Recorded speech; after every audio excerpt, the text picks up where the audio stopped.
नमस्कार दोस्तों, स्वागत है आपका टीन इंडिया पर। तो चलिए देश और दुनिया की महत्वपूर्ण खबरें देख लेते हैं फटाफट।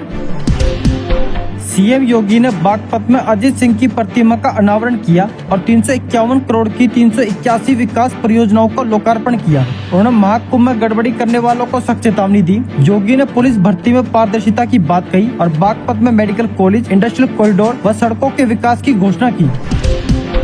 यूट्यूबर रणवीर इलाहाबादिया के अश्लील कमेंट पर विवाद बढ़ता जा रहा है। कॉमेडियन वीर दास ने इसका जवाब देते हुए कहा कि एक अच्छा आर्टिस्ट फीडबैक लेकर खुद में बदलाव करता है। उन्होंने कुछ मीडिया एंकरों पर नए मीडिया को निशाना बनाने का आरोप लगाया। इस पर फिल्म निर्माता विवेक अग्निहोत्री ने तंज कसा। दिल्ली चुनाव में हार के बाद बीजेपी नेता मनजिंदर सिंह सिरसा ने आरोप लगाया कि अरविंद केजरीवाल पंजाब का मुख्यमंत्री बनने की कोशिश कर रहे हैं। केजरीवाल ने दिल्ली के कपूरथला हाउस में पंजाब के विधायकों की बैठक की, जिस पर सिरसा ने कहा कि वह पार्टी में असंतोष पैदा कर रहे हैं। माघी पूर्णिमा स्नान पर महाकुंभ में आए श्रद्धालुओं को इस बार यातायात में कोई परेशानी नहीं हुई। प्रशासन ने मौनी अमावस्या की चूक से सीख लेकर तकनीक और मैनुअल व्यवस्था को मिलाकर सब कुछ सुचारू रखा। श्रद्धालु संगम में स्नान कर सुरक्षित अपने गंतव्य की ओर रवाना हुए।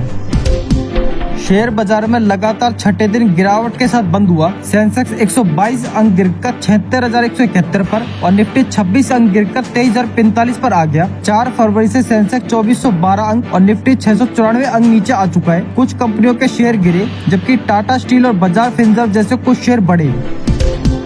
अयोध्या के ट्रस्टी स्वामी परमानंद की तबीयत बिगड़ गई। उन्हें सीने में दर्द होने पर अस्पताल ले जाया गया, जब डॉक्टरों ने मामूली हृदयाघात की पुष्टि की। अब उनकी हालत स्थिर है। दूसरी ओर महाकुंभ में कल्पवासी स्नान और पूजा के बाद घर लौटने लगे, जिससे मेला क्षेत्र खाली होने लगा। राम मंदिर के मुख्य पुजारी आचार्य सत्येंद्र दास का 87 वर्ष की उम्र में निधन हो गया। वे 33 साल तक रामलला की सेवा में रही। उन्हें ब्रेन हेमरेज के बाद लखनऊ अस्पताल में भर्ती कराया गया था, जब इलाज के दौरान उनका निधन हुआ। अयोध्या में शोक की लहर है। उनका अंतिम संस्कार सरयू नदी में किया जाएगा।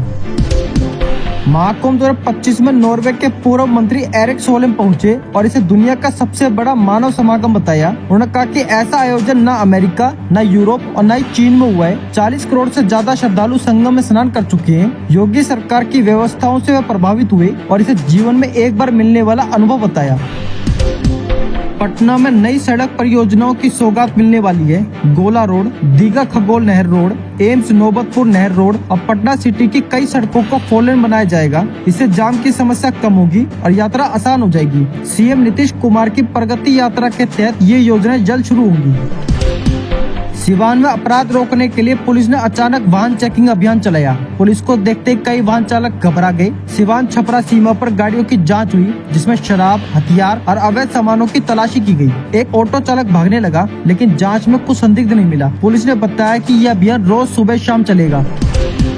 बिहार में बाढ़ से सुरक्षा के लिए 3 महत्वपूर्ण परियोजनाओं को मंजूरी मिली है। इनमें बागमती, कमला बलान और चंपारण तटबंध परियोजनाएं शामिल हैं। इन परियोजनाओं से बाढ़ से सुरक्षा मिलेगी और क्षेत्रवासियों को बेहतर आवागमन का विकल्प मिलेगा। ये योजना जल शक्ति मंत्रालय की बैठक में स्वीकृत की गई।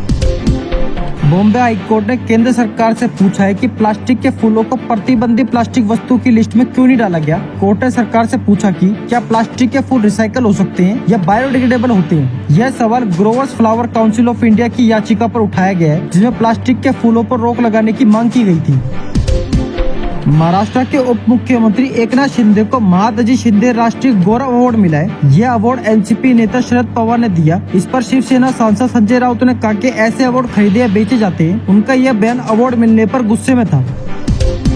प्रधानमंत्री मोदी के अमेरिका दौरे से पहले उनके विमान पर आतंकी हमले की धमकी मिली। मुंबई पुलिस को 11 फरवरी को कंट्रोल रूम में कॉल आई, जिसमें हमले की चेतावनी दी गई। पुलिस ने जांच शुरू की और आरोपी को चेंबूर से गिरफ्तार किया, जो मानसिक रूप से बीमार था। ये पहली बार नहीं है। पीएम मोदी को पहले भी कई बार धमकियां मिल चुकी हैं। हरियाणा और पंजाब के बीच सतलुज यमुना लिंक नहर के जल विवाद को सुलझाने के लिए केंद्र सरकार ने मध्यस्थता के संकेत दिए। केंद्रीय मंत्री CR पाटिल ने कहा कि हर राज्य को अपना हक मिलना चाहिए। सुप्रीम कोर्ट ने भी दोनों राज्यों के बीच समन्वय से विवाद हल करने को कहा है। केंद्र जल्द ही दोनों राज्यों के बीच बैठक कराने की कोशिश करेगा। गुजरात तकनीकी विश्वविद्यालय द्वारा आयोजित स्टाफ नर्स भर्ती परीक्षा में संदेह उठ रहे हैं। जब आंसर की जारी की गई तो सभी 100 सवालों के जवाब ABCD के एक ही क्रम में थे, जिससे सवाल खड़ा हुआ है कि परीक्षा में गड़बड़ी हो सकती है। कांग्रेस प्रवक्ता मनीष दोशी ने इसकी जांच की मांग की है। उन्होंने कहा कि राज्य में कई प्रतियोगी परीक्षाओं में अनियमितताएं सामने आई है। 1984 के सिख दंगे मामले में सज्जन कुमार को दिल्ली के राव एवेन्यू कोर्ट ने 2 लोगों की हत्या के लिए दोषी करार दिया है। यह घटना 1 नवंबर 1984 को सरस्वती विहार में हुई थी। सज्जन कुमार की सजा पर बहस 18 फरवरी 2025 को होगी। पहले इस केस की जांच पंजाबी बाग पुलिस ने की थी, बाद में विशेष जांच दल ने इसे संभाला है। पीएम मोदी फ्रांस के मार्सिला शहर पहुंचे और वीर सावरकर को याद किया। 1910 में सावरकर ने यहाँ ब्रिटिश जहाज से भागने की कोशिश की थी, लेकिन फ्रांसीसी अधिकारियों ने उन्हें अंग्रेजों को सौंप दिया। पीएम मोदी ने शहीद भारतीय सैनिकों को श्रद्धांजलि दी और नए वाणिज्य दूतावास का उद्घाटन किया। उनके साथ फ्रांस के राष्ट्रपति मैक्रो भी मौजूद थे। एलन मस्क की कंपनी स्टारलिंक ने भूटान में सैटेलाइट इंटरनेट सर्विस शुरू कर दी है, जिसे दूर दराज के इलाकों में हाई स्पीड इंटरनेट मिल रहा है। लेकिन भारत में सरकार की मंजूरी और सुरक्षा चिंताओं के कारण ये सेवा अभी तक शुरू नहीं हुई है। भूटान में स्टारलिंक के प्लान 3001 रुपए से 4201 रुपए तक के हैं, जिनमें 23 से 110 MBPS की स्पीड मिलती है। भारत में भी इस सर्विस की डिमांड बढ़ रही है, लेकिन नियमों की अड़चन के चलते लॉन्च नहीं हुआ है। दिल्ली में आप सरकार जाते ही सीबीआई ने बड़ी कार्रवाई की। दिल्ली ट्रांसपोर्ट विभाग के 6 अफसरों को भ्रष्टाचार और रिश्वत के आरोप में गिरफ्तार किया गया। सीबीआई जांच में आरोप सही पाए गए, जिसके बाद यह कार्रवाई हुई। अब गिरफ्तार अफसरों से पूछताछ के लिए कोर्ट में रिमांड मांगी जा सकती है। फटाफट बुलेटिन में आज बस इतना ही। मिलते हैं अगली वीडियो में। अगर आपको वीडियो पसंद आई हो तो लाइक करें, शेयर करें और चैनल को सब्सक्राइब करना ना भूलें। धन्यवाद।